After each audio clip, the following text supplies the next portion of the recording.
Portanto, assim como vocês receberam a Cristo Jesus, o Senhor, continue a viver nele, enraizados e edificados nele, firmados na fé, como foram ensinados, transbordando de gratidão. Colossenses 2, do 6 ao 7.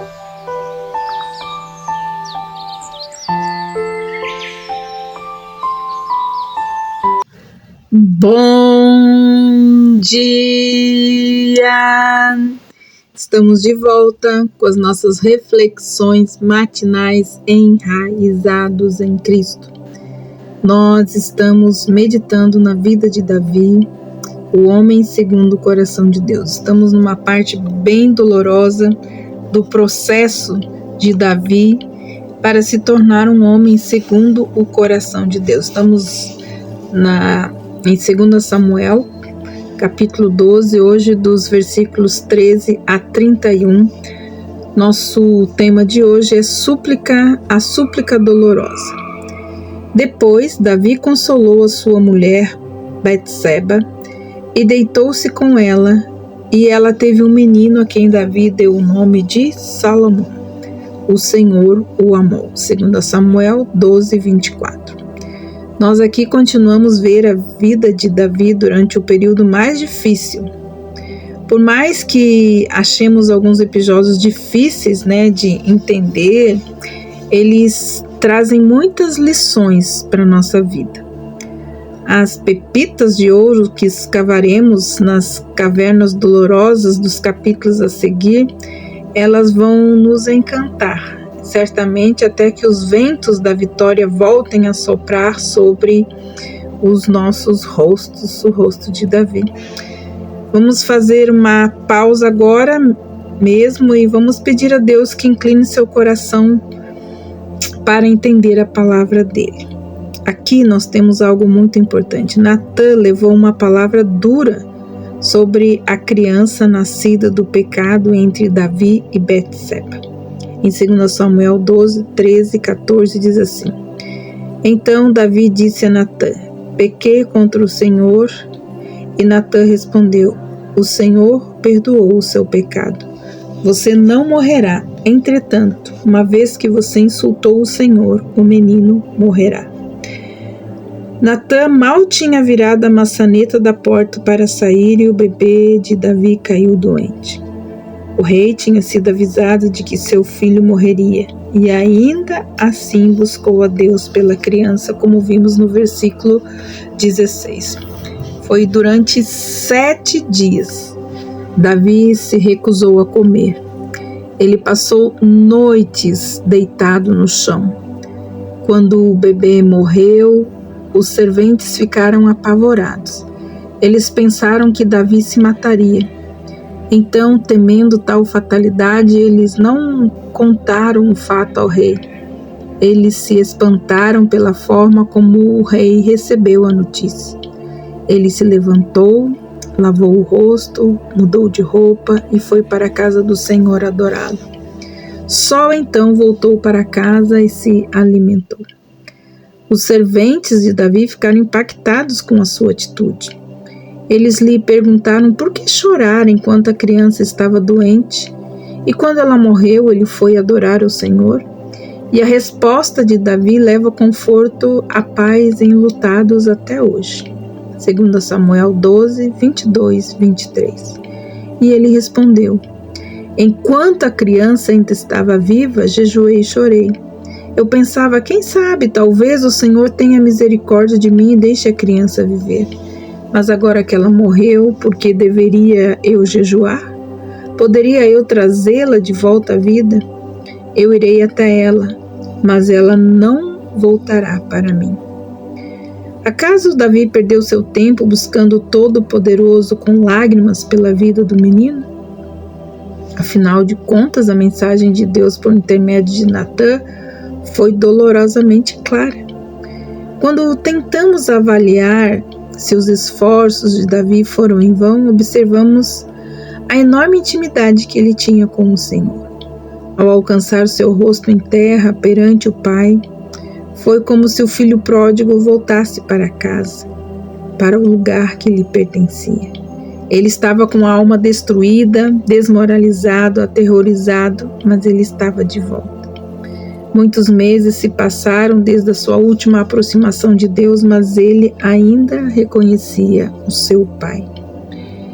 Por meio da crise que vivenciou, Davi foi lembrado de tudo quanto conhecia sobre os caminhos de Deus. Davi ele não buscou o Senhor de forma ignorante ou ingênua, mas a partir do seu íntimo e do conhecimento do Altíssimo. Deus ouve as nossas orações e se reserva o direito de se enternecer se a mudança não envolver uma necessidade eterna. Davi, ele sabia uma coisa sobre o seu Deus, que nós também precisamos saber. O Senhor criou a humanidade à sua própria imagem para que ela se apegasse a Ele. Mais que qualquer outra criatura, somos produto não da sua mente, mas do seu coração. Inúmeras vezes na Bíblia, Deus responde às necessidades do seu povo com as palavras: eu ouvi o seu clamor. Nós ficaríamos desanimados com a vida se nós acreditássemos que Deus é insensível às nossas lágrimas. Não, o Deus da Bíblia, ele tem sentimentos. Ao contrário de nós, o Senhor nunca abre mão dos seus sentimentos, mas ele é tocado pelas coisas do coração.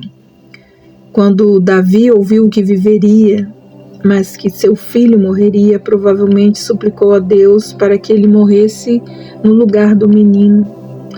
Você consegue imaginar o Altíssimo sendo insensível à súplica dolorosa de um pai? Talvez você pense assim: Deus não atendeu ao pedido de Davi.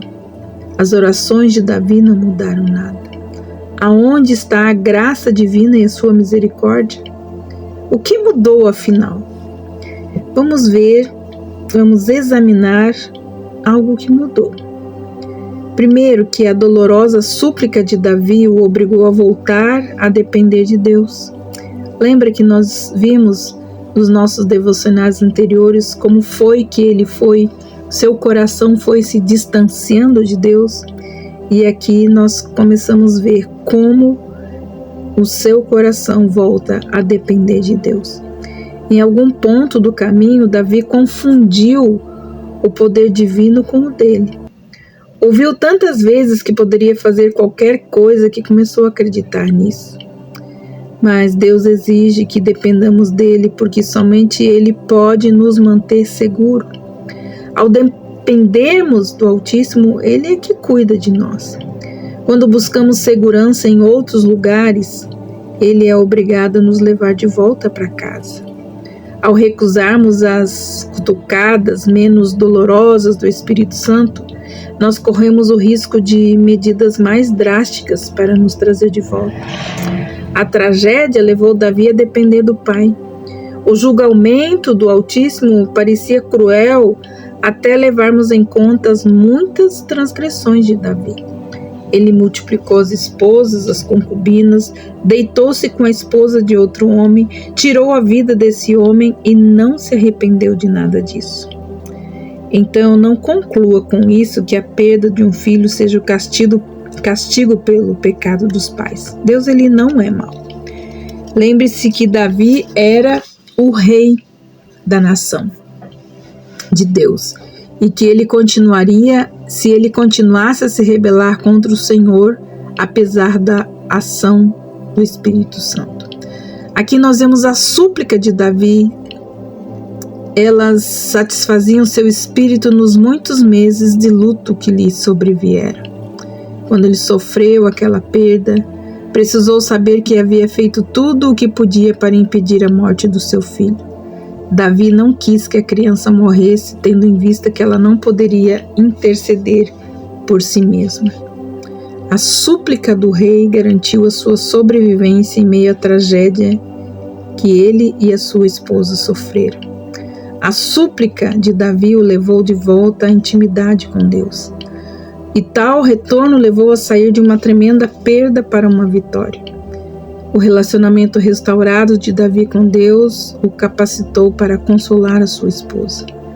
Quando uma tragédia nos atinge, se nos apoiarmos no Salvador, um dia nos reergueremos de novo. Teremos inclusive força para consolar outros e voltar a adorá-lo. Devemos nos alegrar pelo fato de que a Bíblia não registra o rei voltando a adorá-lo em público. O ato foi restrito. Ele se arrependeu e ele foi a Deus, e Davi somente, era somente Davi e Deus. Nós podemos ver as palavras de Davi que foram transformadas em um gemido. Nós podemos ver o gemido de tristeza e a soberania e o amor do seu Deus. Ele volta a adorar ao Senhor apesar da perda dolorosa. Não tinha como evitar. Acho que foi assim para Davi. Seu retorno à adoração restaurou também a sua sanidade. A sua redescoberta do seu relacionamento com o Altíssimo se tornou então o pilar que o sustentou em meio às dolorosas consequências da sua transgressão. A súplica de Davi tocou o coração de Deus para que ele o respondesse, pois Deus o amava, assim como nos ama. Ele nos corrige, ele corrige quem ama, diz Hebreus 12:6. Mas será que o coração de Deus dói quando ele corrige? Eu creio que sim. Uma bela prova do coração amoroso do Senhor para com o rei aparece nesse trágico relato.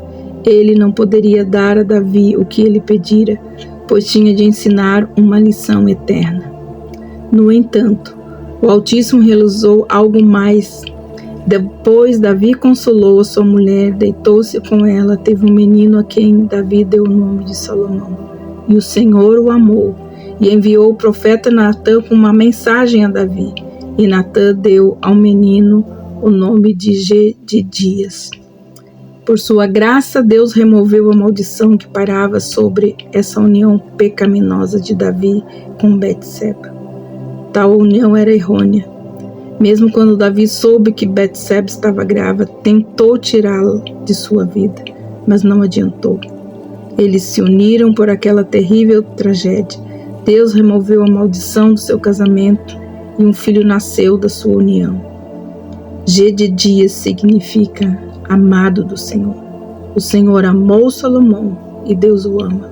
Sua correção pode ser dolorosa, mas Ele nunca dá as costas para nós. Ele nos disciplinará, mas não irá abandonar-nos. Ele sempre desejará abençoar-nos. Que Deus abençoe você. Medite sobre isso. Deus te abençoe e até amanhã com as nossas reflexões matinais enraizados em Cristo. Deus te abençoe e até lá.